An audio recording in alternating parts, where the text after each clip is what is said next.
A single note contains several elements above the loudest element that we hear, and that loudest element is called the fundamental frequency. By contrast, a pure sine wave contains no overtones whatsoever. The fundamental is the sound that's generated by the string vibrating in a loop along its entire length. Simultaneously, the string produces a series of frequencies that are multiples of the fundamental. Those multiples are the harmonics above, and the balance of those harmonics has a tremendous impact on the tone of the instrument itself, and they form what's called the overtone series. You don't need to understand everything there is to know about the overtone series as long as you realize that there are frequencies there.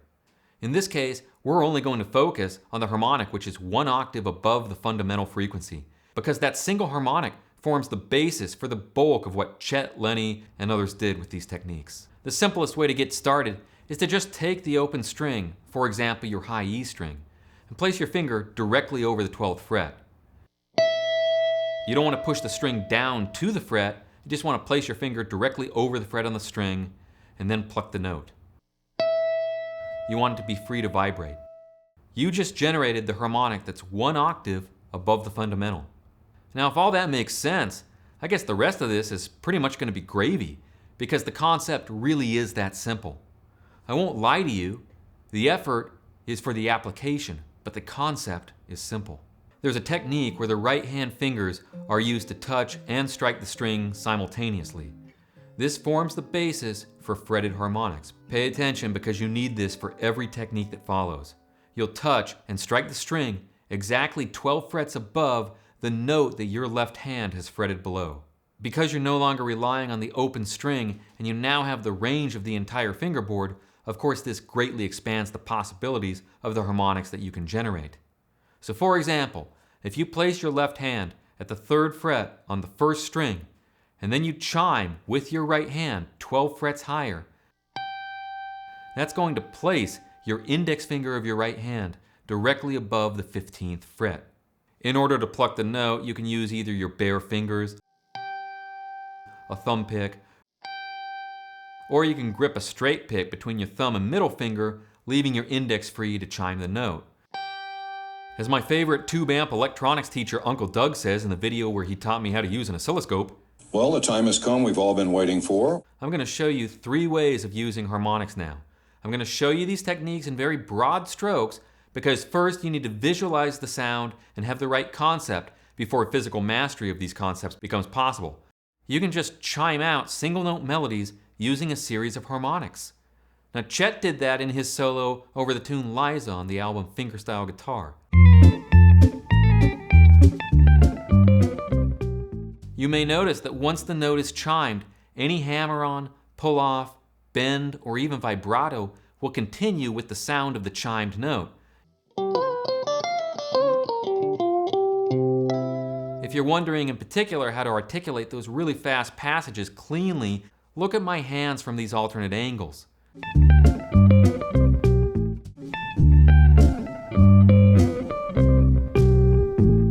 Or from above, looking down on the fingerboard from my perspective of playing.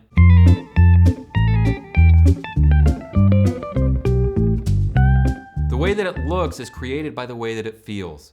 The way it should feel is ultra light. Any tension in the hands will be game over, and even though I don't think about it consciously at all, there's also a bit of a bounce to the right hand wrist.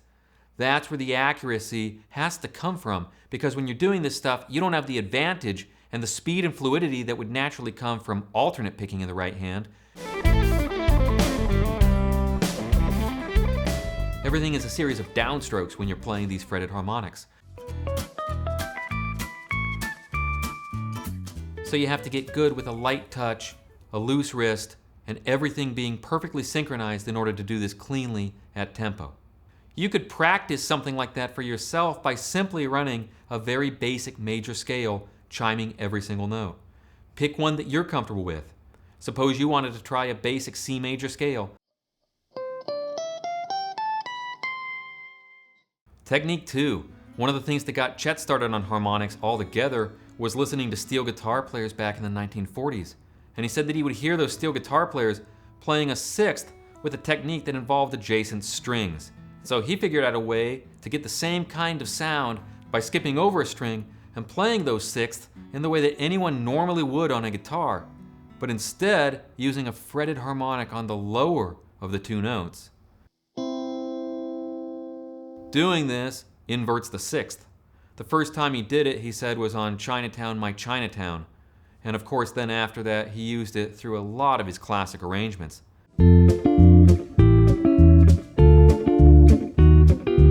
On Liza, the sixths are formed between the lowest note and the highest note of the chord cluster. So there's a third note in between.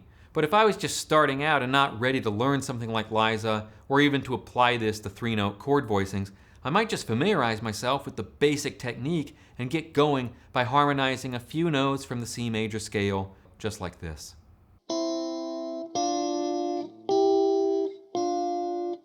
The third and final technique for today is often referred to as cascading harmonics, but I've also heard them referred to as harp harmonics, and the basic idea is that you're just going to chime every other note throughout a chord voicing. To start out with this, I would advise leaving your left hand free completely off of the guitar.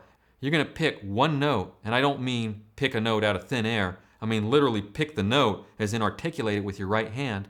In this case, we'll choose the open fourth string, and you're going to pick one note, and then you're going to follow that up with another note that has a harmonic.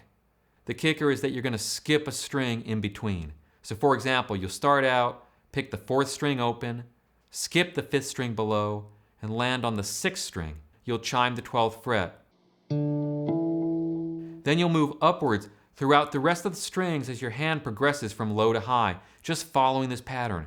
For instance, then you'll progress up to the third string picked naturally, then skip the fourth string below and get the harmonic on the fifth string.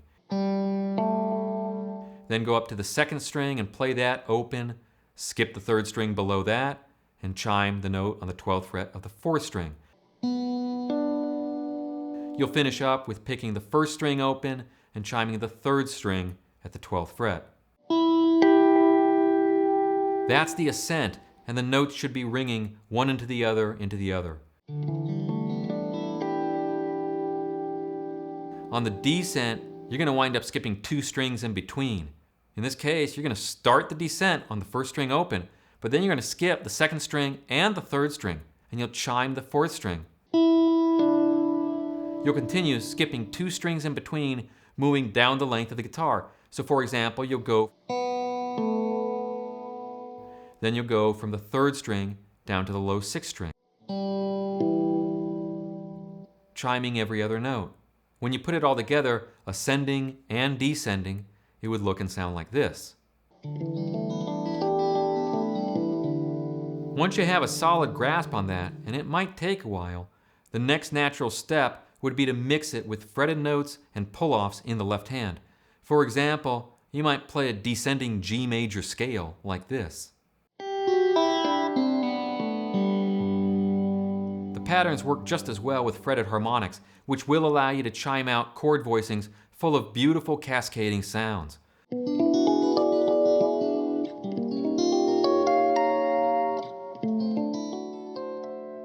Pay special attention to which chord voicings you choose to use this cascading pattern with. In order for things to sound like Chet, Lenny, Ted, pick your guitar hero, you need to avoid any chord voicing that contains an octave between strings. If I were to take just a basic G bar chord and use that pattern, the effect would fall apart. Because the first and second notes are both G, and when you chime the second G, it sounds like a repeated note. Everything needs to ascend and descend in pitch with no unison pitches anywhere. Dominant ninth chords, 13th chords, 6/9 chords, and more exotic altered chords all work best when using cascading harmonics. If it's a chord that contains an octave anywhere other than the lowest and the highest strings, you'll wind up getting into trouble and things won't quite sound right. That means you'll need a chord with really at least 5 individual notes in it. And by virtue of the way that chords are constructed and basic chord harmony, what that means in practice is that you'll wind up using chords that have some pretty upper extensions. Now here's the deal. If you don't already have a solid grasp on the fingerboard and a nice collection of chord voicings, then you may struggle with creating anything out of this, no matter how cool the effect sounds or how simple and accessible I've tried to make it here. Everything on the guitar is connected, absolutely everything. So, getting a solid grasp on things like triads and the circle of fourths, which you may also hear referred to as the circle of fifths, will go a long ways towards helping you unlock the fingerboard. Here are a couple more videos to help you out with that. And if you're new here and you haven't already subscribed and hit the notification bell, consider doing so that you'll get notified the next time I upload another video. Keep enjoying the guitar, and I'll see you again really soon.